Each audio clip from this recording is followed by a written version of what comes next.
Selalu berdoa kepada Allah Azza wa Jalla dan jangan berhenti masalah doa ini. Kalau doa ini tentunya ringkas definisinya adalah curhat. Ya, penyampaian kebutuhan kita kepada Allah Subhanahu wa taala, gitu kan? Dan ini ya, kalau mau diterima oleh Allah lakukan 5 hal. 5 poin diterimanya doa. Yang pertama ikhlas kepada Allah Subhanahu wa taala, ikhlas. Enggak ada yang lain. Ikhlas semua ini. Wa ma umiru illa liya'budullaha mukhlishina lahu dinahu hunafa. Al-ayat. Allah tidak perintahkan mereka kecuali untuk mengikhlaskan. Jangan karena riya, jangan karena mau dipuji, jangan karena terpaksa, jangan karena rutinitas, memang karena ikhlas kepada Allah SWT. Dan di sini kata Nabi SAW, ya, kenalilah Tuhanmu di waktu kamu lagi senang, dia akan kenali kamu pada saat kamu lagi susah. Jadi walaupun kita lagi sehat, minta. Saya bilang tadi kata kuncinya, lebih besar pahalanya minta dipertahankan nikmat daripada sudah hilang nikmat baru kita minta dikembalikan. Yang pertama ikhlas.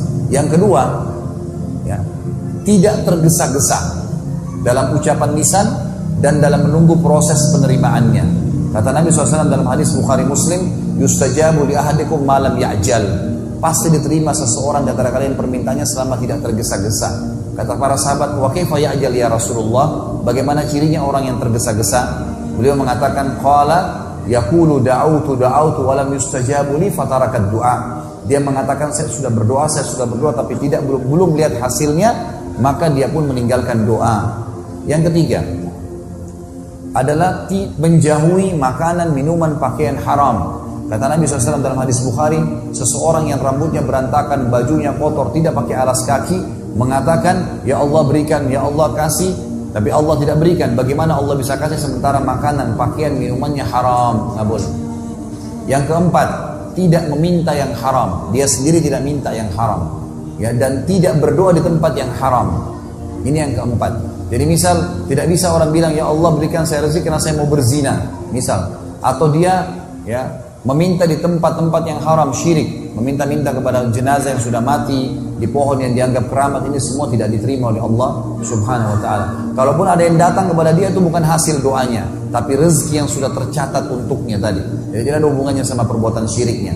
Dan yang terakhir, yang kelima, maksimalkan waktu diijabahnya doa. Ada antara azan dan iqamah, sepertiga malam, pada saat hujan turun, musafir, ya. Kemudian orang yang terzalimi, pada saat perang sedang berkecamuk. Ini semua waktu-waktu mustajab doa.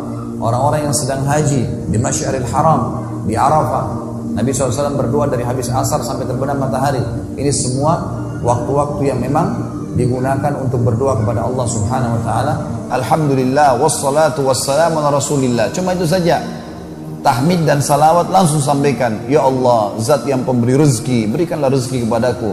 Ya Allah, zat yang penyembuh, sembuhkan penyakitku. Ya Allah, karuniakan keturunan. Ya Allah, ya Allah, ya Allah. Dan kata Nabi SAW, kalau Allah mendengar doa yang indah dari seorang hamba, bagus sekali. Wahai zat yang telah menciptakan langit dan bumi, zat yang maha kuat, zat yang maha perkasa. Puji Allah teman-teman sekalian. Puji Allah, tanamkan itu dalam hati supaya imannya bertambah. Sebagian ulama salaf kalau berdoa di malam hari sujud, dia mengatakan, ya Allah, zat yang mengizinkan aku meletakkan dahiku di tanah, zat yang mengizinkan aku menghirup udara, oksigen sehingga aku bisa bernafas, zat yang memudahkan lisanku mengeluarkan kalimat-kalimat ini, zat yang memudahkan aku untuk berdoa dan dia menjanjikan untukku jawaban. Puji Allah Subhanahu wa taala untuk menambah keimanan dalam hati kita. Ya Allah, sebagaimana Engkau izinkan aku sujud di malam ini, aku mengucapkan doa-doa ini, kabulkanlah permintaanku. Ya Allah, kalau aku sakit sembuhkan, kalau aku lagi miskin kayakan, kalau aku lagi butuh penuhi, seterusnya. Banyak orang teman-teman sekalian tidak memahami masalah ini. Kata Nabi SAW, kalau Allah mendengar doa indah dari seorang hamba, Allah sengaja menerlambatkan jawabannya. Jadi bukan Allah nggak kasih. Bapak Ibu jangan berhenti berdoa. Allah kasih, tapi Allah terlambatkan. Kenapa? Kata Nabi SAW, agar hamba tersebut tetap dalam doanya. Bayangkan kalau kita lagi sakit, muji Allah, lalu kita mengatakan, ya Allah sembuhin. Sembuh tiba-tiba. Tiba-tiba sembuh. Masih berdoa kan? Tapi coba kalau Allah tunda 2 hari, 3 hari, seminggu, setahun. Teman-teman ini yang sudah rajin berdoa tapi belum Allah kasih, teman-teman sekalian. Yakinlah sebuah hadis Nabi. Kata Nabi SAW, tidak ada seorang muslim yang berdoa di muka bumi. Hadis sahih riwayat Imam Muslim. kecuali diijabah sama Allah. Hanya saja melalui 3 tahapan. Kalau Bapak lapar nih, terus Bapak berdoa sama Allah, ya Allah hilangin lapar saya. Hilang tiba-tiba? Ada proses. Kita makan, ada yang kasih makanan, mungkin kita masak. Minimal ngunyah dulu, telan dulu, baru kemudian hilang laparnya. Capek, letih, ya Allah capek, letih. Baik, Allah hilangkan. Dengan cara tidur dulu, istirahat. Nggak langsung hilang, spontanitas. Jadi ada proses, gitu kan? Nah ijabah dari Allah datang ada prosesnya. Nggak spontanitas begitu, nggak seperti sulap-sulapan gitu. Kemudian yang kedua, kata Nabi SAW, yusraf an husu. Bisa dihilangkan musibah yang tadinya harus kena dia, hilang, nggak jadi kena. Kita nggak tahu nih, bisa saja mungkin ada sesuatu memang yang akan orang niat jahat, orang niat buruk, Allah Subhanahu wa taala hilangkan musibah itu dengan doanya. Tapi ini tidak lepas dari takdir ya. Allah sudah tahu nih pada waktu itu nanti ada orang yang mau niat jahat sama dia, ada yang mau bakar ininya, ada yang mau curi barangnya, tapi Allah hilangkan karena Allah tahu pada saat itu dia sudah berdoa, misal seperti itu.